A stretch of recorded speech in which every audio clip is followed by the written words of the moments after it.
Hi guys, Lori with While We Still Can. It has been a long day. We had some stuff to do to the rig. I had to work. We went and hung out with our friends for a while. And I'm finally hitting the hay now. So this video is what you asked for. You wanted to see the motorcycles get loaded into the toy hauler, the Brinkley G3500. So here you go. Hope y'all guys all have a great 4th of July and a wonderful time spending, hopefully, time with family and friends. Okay? Get out there and do it while you still can. That's harder than going in. Okay, we forgot to video putting the bike in, so we're going to bring it back out for you guys. And then we're going to put it in. Can't get my belly around there. So hold on for just a sec. Okay, out it comes. Because we're going to show Rocky putting it in there. This is an Indian Scout. Okay. I should have moved that thing over a little bit farther. Do you want me to move it? Okay, hold on. All right. Go. Here we go. Put it here. That helps. One of the things that Rocky does is he tries to make sure that the ramp is level, so that's why he's got the board on the other side over there. We don't want to stress it out too much. So we use the wheel chocks, or is it wheel chock or wheel dock? Wheel docks, I think. Rocky's has got that little piece of plywood in there because his tires are really narrow. And then we tie him in. So when he brings his Suzuki around, we'll video that too. Rocky's going to get the Suzy. So you can see where he put the anchors up front, and we use those straps so it doesn't ruin or damage anything. And he will now put the Suzy Q in there. So you can see how much room you got. Our lawn is horrible, even though we live on a lake, because there's a drought in Wisconsin, and unfortunately our yard is mostly sand, so that's why it looks so god-awful.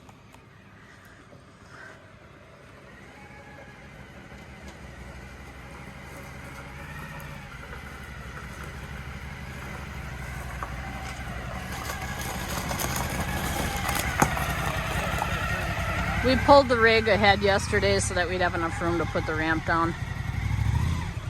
And we also put the, I can't remember, snap pads on, which was not fun. So our suggestion, if you're gonna, here's the snap pads. Let me show you that. You can see it on the bottom of the jack. Those are awesome. So in order to get those on, pour Dawn around the whole thing and then spray it with water so that it's really nice and slippery. I'm sorry, I had to get the door. So let me just grab this thing before it.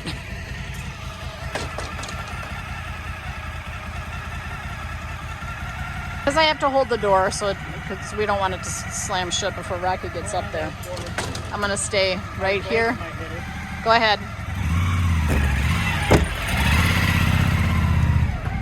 Okay, now I'll go around. Well, gotta wait a little bit. Okay.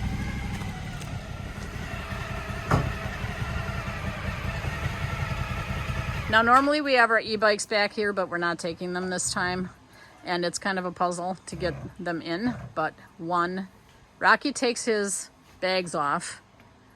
And then we put one lengthwise back here in the back. And then the other one we put on the side. One goes right in the middle, and the other one goes across the tail end. There you go. So then his is nice and snug, and now he's going to put the ratchets on. So you can see how much room is in here with the two bikes with their bags on. There we go. All right. Everybody tucked in? Front and back. How nice and tight are they?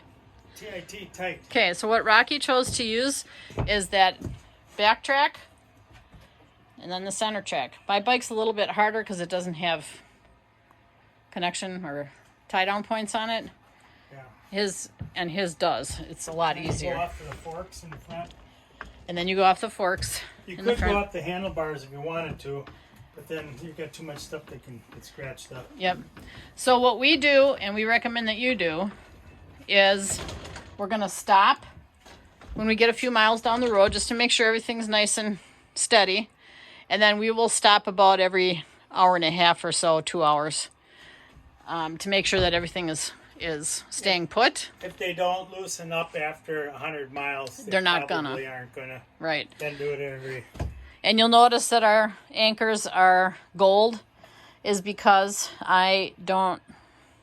we didn't get them included with our rig, so they had to send them, and I didn't trust that they would get here in time, so I bought them off Amazon. And actually, I like these better. Sorry. Then you'll see those brown hooks right there. That's where we're going to hang our coats. Not our bike jackets, but our just, walking the dogs and that kind of stuff. And those are command hooks. I think those are the 5-pounders, if I'm not mistaken. And let's see, we're leaving the bathroom door open. That door is going to be shut. I shoved the ruggable rug in the bathroom along with a couple other little doodads. When you tie motorcycles down, you always tie to the front and to the back. What do you mean? If you look at the angle, I'm tying the front of the bikes. Oh, pulling it forward. And the back. And the back is pulled backwards. Pulling it back. So if I get in an accident, the motorcycle doesn't come through the front end. And they don't move. I've gone in a ditch at 70 miles an hour hauling 2 motorcycles and they never moved. So we're pretty confident that they're nice and secure. And the track system is great because then you have the flexibility to put those anchors where you want them.